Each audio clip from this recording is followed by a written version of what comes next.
Bonjour, je suis Stéphane de la Rosa, professeur à l'Université Paris-Est Créteil, et je vais vous présenter les problématiques de continuité des contrats de la commande publique dans le contexte de la pandémie et de la crise née du Covid-19. Ainsi que cela est au cœur de ce colloque virtuel organisé par l'Université Paris 2 et par le DU Contract Management, euh, il est certain que la pandémie a affecté de nombreuses branches du droit et que parmi ces modifications, elle a provoqué un véritable Big Bang pour le droit de la commande publique. Droit de la commande publique qui recouvre deux grandes catégories de contrats. D'un côté, les marchés publics et de l'autre, les concessions de services ou de travaux. Ces contrats sont désormais régis par le Code de la commande publique, qui est entré en vigueur le 1er avril 2019 et qui met en œuvre dans une large mesure des dispositions européennes issues de directives adoptées en 2014. Ces contrats, marché public d'un côté et concession de l'autre, ont des caractéristiques similaires. Tous deux, ils sont conclus par une personne publique, l'État, un ministère, une collectivité, pour satisfaire des besoins, et d'un autre côté avec un opérateur privé. Ils sont le plus souvent attribués selon une procédure concurrentielle, et du fait de leur caractère administratif qui est le plus fréquent, ces contrats se caractérisent par des prérogatives importantes de contrôle des personnes publiques sur le titulaire et au stade de l'exécution. Mais d'un autre côté, ces contrats présentent aussi d'importantes différences, notamment lors de leur équilibre économique. Le marché public repose sur une contre-prestation en argent de la personne publique. C'est souvent une prestation unique qui peut être étalée dans le temps mais qui est globalement unique. En revanche, la concession est un contrat plus long, complexe, qui repose sur un risque d'exploitation, ce qui signifie en pratique que le titulaire du contrat, euh, qui porte par exemple sur l'exploitation d'un réseau de transport ou de distribution d'eau, va se rémunérer sur les résultats et pourra être exposé à un aléa dans l'exécution du contrat. Alors, ces contrats de la commande publique ont été très fortement affectés, disons même bouleversés, par la crise du Covid-19. Et cette affectation a pour l'essentiel pris trois dimensions que je souhaiterais développer dans cette présentation orale. Le premier changement qu'on a pu observer, c'est un changement qui est d'ordre structurel. On pourrait même dire un changement qui est d'ordre paradigmatique. Qu'est-ce qu'on peut entendre par là? Eh bien, tout le droit de la commande publique s'est construit sur l'idée selon laquelle les acheteurs publics, grâce au marché et à l'appel d'offres, peuvent choisir le ou les opérateurs qui présentent la meilleure offre pour satisfaire leurs besoins. Le marché concurrentiel permet ici en quelque sorte de garantir le meilleur choix pour la personne publique. Or, ce modèle a été en partie renversé pendant la crise, du moins pour de nombreuses fournitures essentielles. Pour être livré en masques, en gel, en matériel médical, en matériel de protection, eh bien les différents acheteurs, régions, ministères, établissements publics sont souvent devenus totalement dépendants de quelques opérateurs, souvent étrangers et encore plus souvent extérieurs au marché européen. Ces opérateurs ont dicté leurs prix et leurs conditions de livraison et, pour certains, se sont livrés à des manœuvres frauduleuses au stade de la livraison. Ici, la logique concurrentielle est ainsi devenue assez illusoire et beaucoup des marchés de fourniture ont été conclus en invoquant un motif d'urgence ou d'urgence impérieuse, permettant une attribution sans mise en concurrence, sans transparence. Pour faire face à ces défis et pour parer à l'urgence, il est arrivé que les collectivités réorganisent des formes de régie, d'organisation directe pour se produire elles-mêmes en masques et les distribuer auprès des entreprises. De même, de nombreuses collectivités ont réorganisé des centrales d'achat pour massifier l'achat en produits, puis les redistribuer auprès d'entreprises ou d'opérateurs, Ce qu'on a par exemple vu en Île-de-France avec une centrale d'achat commune pour les masques et le matériel médical. Alors, au-delà de ce premier changement structurel et qui fera sans doute réfléchir sur le lien entre fourniture et concurrence, le second changement significatif que l'on peut observer dans le cadre de la crise du Covid en matière de commande publique tient à la continuité contractuelle et à la modification par le législateur de procédures et de conditions d'exécution. Et sur ce point, deux textes importants qui sont communs au marché et aux concessions doivent être soulignés. D'abord, dès le début effectivement du confinement, l'ordonnance du 25 mars 2020 a été adoptée et porte diverses mesures d'adaptation des règles de passation et de procédure d'exécution des contrats. C'est une ordonnance qui est fondée sur la loi portant état d'urgence sanitaire et qui a habilité le législateur, sur le terrain de l'article 38, à prendre donc à habiliter le gouvernement, sur le terrain de l'article 38, à prendre des ordonnances donc d'adaptation d'un certain nombre de domaines qui relèvent du champ de la loi. Alors, l'ordonnance donc, du 25 mars 2020 a mis en place d'importantes adaptations qui sont toujours en cours, tant pour la conclusion que pour l'exécution des contrats. Ainsi, les délais de réception des candidatures pour les contrats en cours de marché ou de concession ont dû être prolongés d'une durée suffisante par l'acheteur pour permettre une réception et une préparation des offres. Les modalités de mise en concurrence, telles que l'appel d'offres, ont pu être adaptées ou aménagées pour prévoir parfois des modalités alternatives à la mise en concurrence. Les consultations en cours qui étaient engagées pour conclure des marchés ou des concessions ont été maintenues et prolongées pour permettre aux soumissionnaires de continuer à présenter leur offre même au-delà des délais de remise et donc au-delà de la fin de l'urgence sanitaire. Donc, ce qui fait que des contrats vont être reportés pour juillet ou même pour l'automne prochain, alors même qu'ils auraient dû être conclus au mois d'avril. Et puis, au-delà de ces questions strictement de passation et de procédure, on observe que l'ordonnance du 25 mars 2020 a aménagé tout un ensemble de règles pour garantir la stabilité des relations contractuelles. On peut ici donner quelques exemples qui sont intéressants. Ainsi, par exemple, le recours à la résiliation pour faute, qui est une hypothèse, on va dire, classique de résiliation des contrats de commande publique et qui peut être à la discrétion de l'acheteur public, est très fortement encadrée et elle est même devenue impossible en vertu de l'ordonnance dans l'hypothèse où cette résiliation serait justifiée par des inexécutions en raison de la crise du Covid et de l'impossibilité de l'opérateur d'honorer le contrat. L'ordonnance bloque en quelque sorte la possibilité de résilier pour faute, considérant qu'il n'y aura pas eu de faute à ne pas exécuter le contrat dans la période de l'urgence sanitaire. Suivant une logique similaire, l'ordonnance effectivement du 25 mars 2020 eh bien, exclut la possibilité de prévoir des pénalités, exclut l'impossibilité pour la personne publique de poser des pénalités en cas de retard ou de mauvaise exécution en raison de l'état d'urgence sanitaire.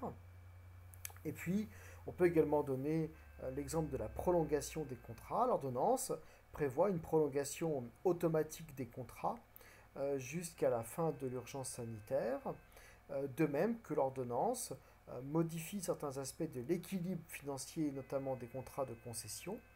Ainsi, par exemple, dans un contrat de concession, le titulaire du contrat de concession peut être tenu de payer des loyers ou des redevances d'occupation domaniale ou des redevances de contrôle et de sécurité.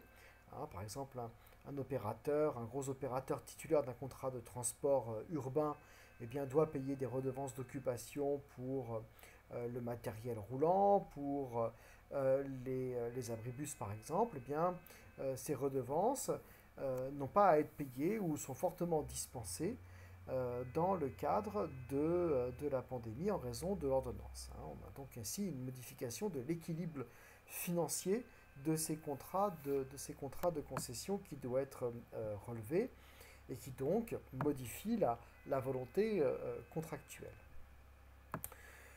Une deuxième évolution que l'on observe, toujours dans cette deuxième idée de modification par euh, le, le législateur effectivement des conditions d'exécution, tient à la volonté eh bien, de permettre la plus grande participation des entreprises en difficulté économique au marché public. Et sur ce point, on doit souligner, outre l'ordonnance donc de mars dernier, une ordonnance très récente qui date donc du 17 juin 2020, l'ordonnance 2020-738, qui porte diverses mesures en matière de commande publique. Alors cette ordonnance récente porte sur d'autres objets que la problématique de l'exécution et porte plutôt sur la facilitation de la candidature d'entreprises en difficulté économique à des marchés publics ou à des concessions. En effet, un point important de la passation de ces contrats, marché ou concession, tient au fait que euh, l'acheteur doit parfois exclure de la procédure de passation des entreprises qui se trouvent en difficulté ou en redressement judiciaire. Et puis par ailleurs, le pouvoir adjudicateur, donc l'acheteur, peut également exiger des candidats qu'ils justifient de capacités économiques et financières et donc qu'ils fassent état d'un chiffre d'affaires suffisant, d'une trésorerie suffisante, de ratios financiers stables pour pouvoir être éligible à la procédure de passation du contrat. Eh bien, ces mécanismes qu'on appelle généralement en commande publique les mécanismes d'exclusion et d'aptitude sont adaptés par la récente ordonnance du 17 juin 2020 qui prévoit d'une part que les entreprises qui sont admises à la procédure de redressement judiciaire instituée par le Code du commerce et qui bénéficient d'un plan de redressement ne peuvent, en raison de cette situation, être exclues des procédures de passation des marchés et des contrats de concession. Donc concrètement, une entreprise qui devrait être en plan de redressement suite à la crise économique du Covid ne pourrait plus, en vertu de cette ordonnance, se voir exclue d'une procédure de marché ou de concession et ainsi devrait ainsi pouvoir toujours avoir la garantie d'accéder à un contrat public. Et suivant une logique similaire,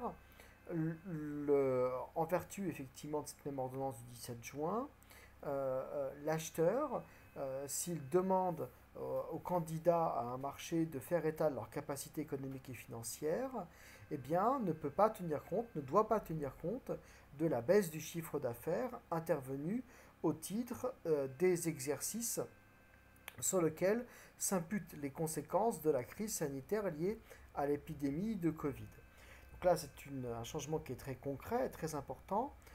Il signifie en pratique que un acheteur, personne publique ou personne privée ayant la qualité d'acheteur public, ne pourra pas effectivement prendre en compte la baisse tendancielle, parfois très forte du chiffre d'affaires, qui résulterait eh bien, des baisses de demande, des déséquilibres économiques causés par la crise du Covid.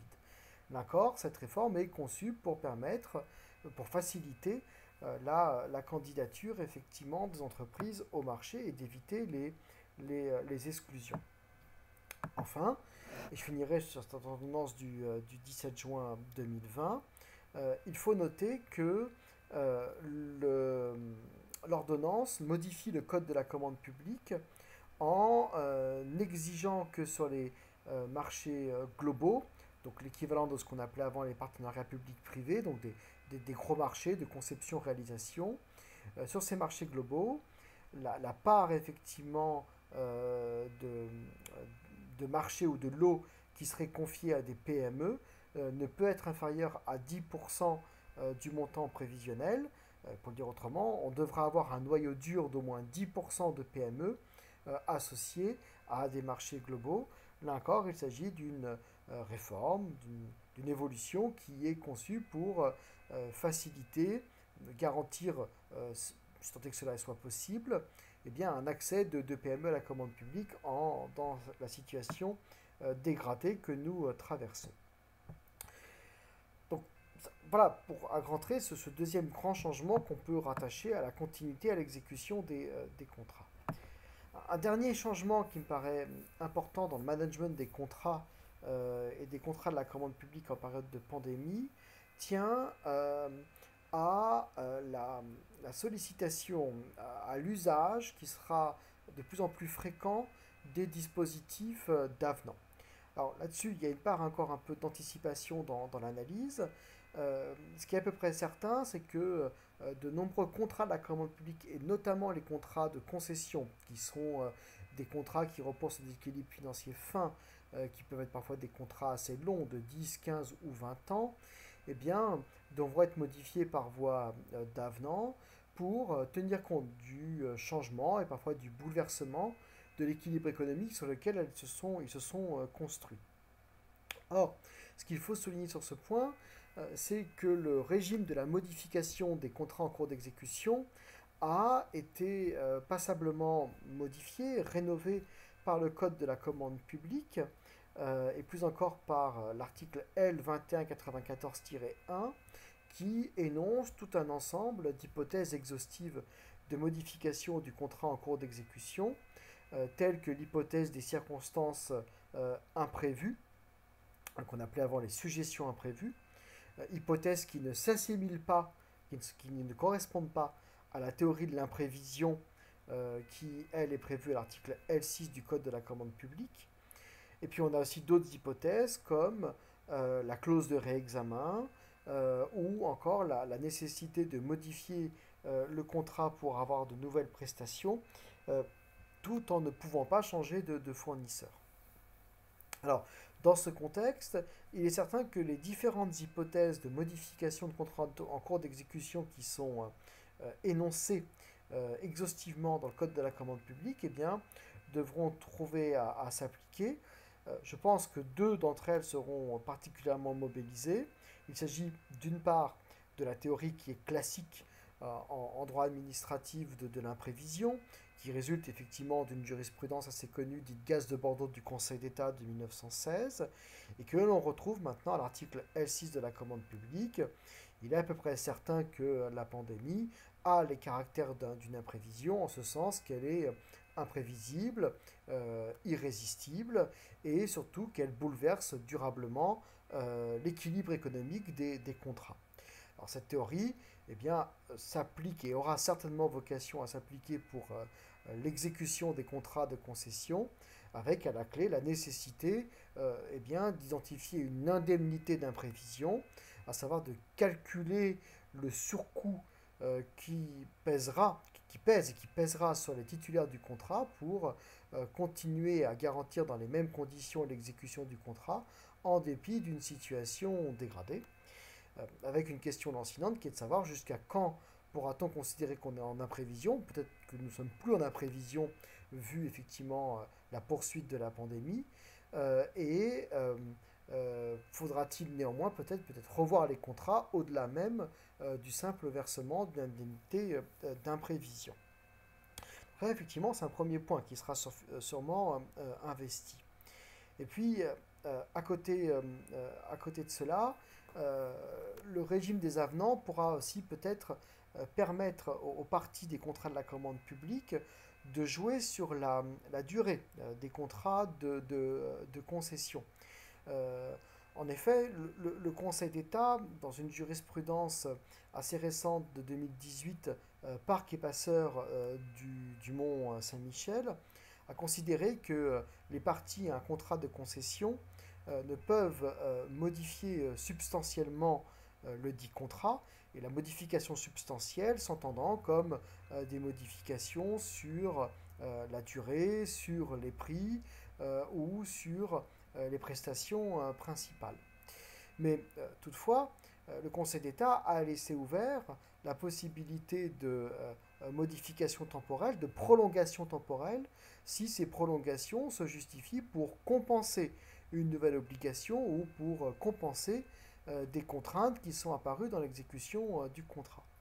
Et donc, suivant cette jurisprudence, il est fort probable que l'on admette la nécessité de prolonger l'exécution de contrats en cours d'exécution, d'admettre donc un rallongement de la durée des contrats pour permettre une plus grande sécurisation de l'équilibre financier des contrats, et je pense notamment aux contrats de concession, afin que le titulaire du contrat qui s'est vu exposé à un manque à gagner économique substantiel puisse anticiper effectivement un surplus de recettes lié à la prolongation du contrat. C'est un schéma qui se vérifiera, à mon sens, très certainement dans d'importants contrats de concession, contrats de transport notamment, qui ont été particulièrement affectés par l'absence d'usagers, certains contrats de distribution comme l'eau, ou encore par exemple des contrats de chauffage urbain qui sont également sous forme concessive. Voilà. Alors toutes ces considérations nous amènent à trois propos conclusifs. Euh, le premier propos conclusif tient sûrement à la très grande inventivité que devront développer les titulaires de ces contrats de commande publique pour faire face à la pandémie. Euh, les ordonnances, celles de mars et celles de juin, sont essentiellement des boîtes à outils qui permettent effectivement aux parties de jouer sur la durée, sur le prolongement de l'exécution, de régulariser certaines défaillances. Et donc, il appartiendra aux parties de jouer sur ces possibilités pour permettre une bonne continuité du contrat. Et cette même contrainte d'inventivité, on la trouvera dans la troisième idée que j'ai voulu développer, à savoir la nécessité d'envisager des avenants et de jouer sur le régime de l'exécution du contrat qui est prévu par le Code de la commande publique lui-même. Le deuxième propos conclusif que je souhaiterais avancer tient à la nécessité d'une très grande réactivité pour les gestionnaires de ces contrats. Par gestionnaire de contrats, j'entends plutôt les opérateurs économiques qui sont titulaires de contrats de la commande publique. En effet, tous ces règles que j'ai présentées sont fondées sur l'urgence sanitaire, c'est en tout cas le sens des deux ordonnances, celle de mars et celle de juin, et donc par définition, elles ont vocation à jouer tant que l'urgence sanitaire est caractérisée. Et donc, il y aura certainement à anticiper eh bien, une phase de transition, du moins on doit le souhaiter, entre ce régime, on va dire, du droit de la commande publique d'urgence sanitaire et le retour à un droit de la commande publique commun, usuel. Et donc, ça supposera un accompagnement vers un retour à la normale et donc la nécessité, effectivement, d'une anticipation de la part du titulaire des contrats. Enfin, la dernière remarque que je voudrais faire est plus générale. Elle tient au caractère encore un peu,